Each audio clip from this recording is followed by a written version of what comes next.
Welcome to whistle.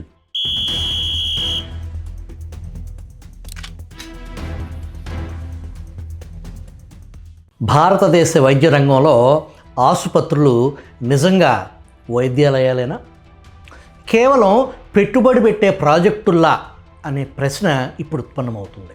భారత వైద్య రంగాన్ని మింగేస్తున్న ప్రైవేట్ ఈక్విటీ భూతం దెబ్బకు మన దేశంలో ఆసుపత్రులు ఒకప్పుడు సేవా కేంద్రాలుగా ఉండేవి, ఇప్పుడు అవి లాభాలు తెచ్చిపెట్టే యంత్రాలుగా వేగంగా మారిపోనున్నాయా?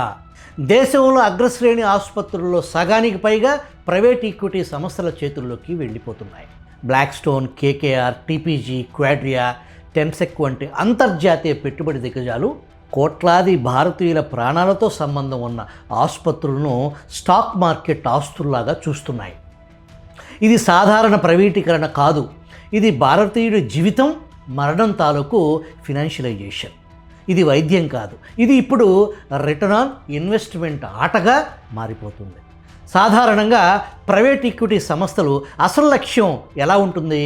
3 నుంచి 7 ఏళ్లలో 20 నుంచి 30% లాభం, ఆ తర్వాత ఎగ్జిట్ మార్గం. కానీ వైద్యం అలాంటిది కాదు. వైద్యానికి సమయం, నమ్మకం, నైతికత కావాలి. ఈ రెండిటికి మధ్య ఉన్న విభిన్న విరోధం ఎవరి మీద పడుతుంది? రోగి మీద, డాక్టర్ మీద, మధ్యతరగతి కుటుంబం మీద పడుతుంది. ఫలితం అవసరం లేని టెస్టులు, భయపెట్టి చేసే ప్యాకేజీలు, ఇప్పుడే చేయాలి, ఆలస్యమైతే ప్రమాదం అనే ఒత్తిడి పెరిగి ప్రభుత్వ ఆసుపత్రులతో పోలిస్తే 6 నుంచి 8 రెట్లు ఖర్చు పెరుగుతుంది. ఇది వైద్యం కాదు, ఇది వ్యాపార వ్యూహం. మరి ఈ దేశ మధ్యతరగతి పేదలకు దారేది?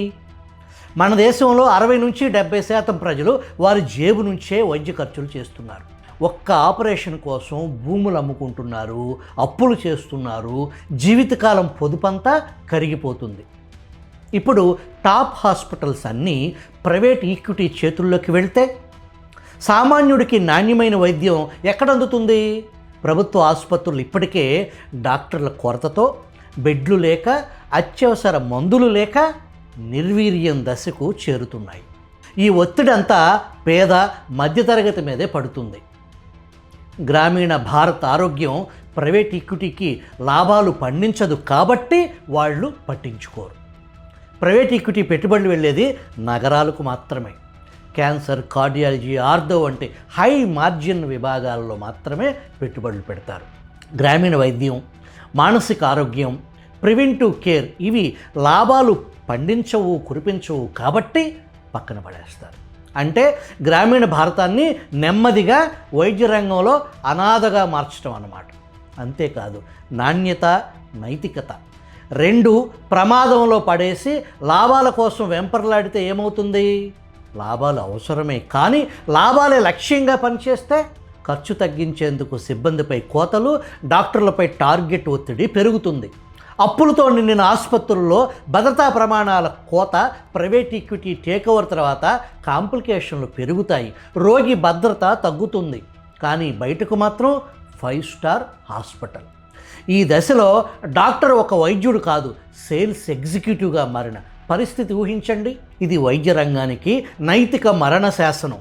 మరి 140 కోట్ల భారతీయులు ఎక్కడికి వెళ్ళాలి? విదేశీ పెట్టుబడిదారుల ఎంట్రీ, ఎగ్జిట్ కోసం నడిచే ఆసుపత్రుల్లో భారతీయుల ఆరోగ్యం ఎంతవరకు భద్రం?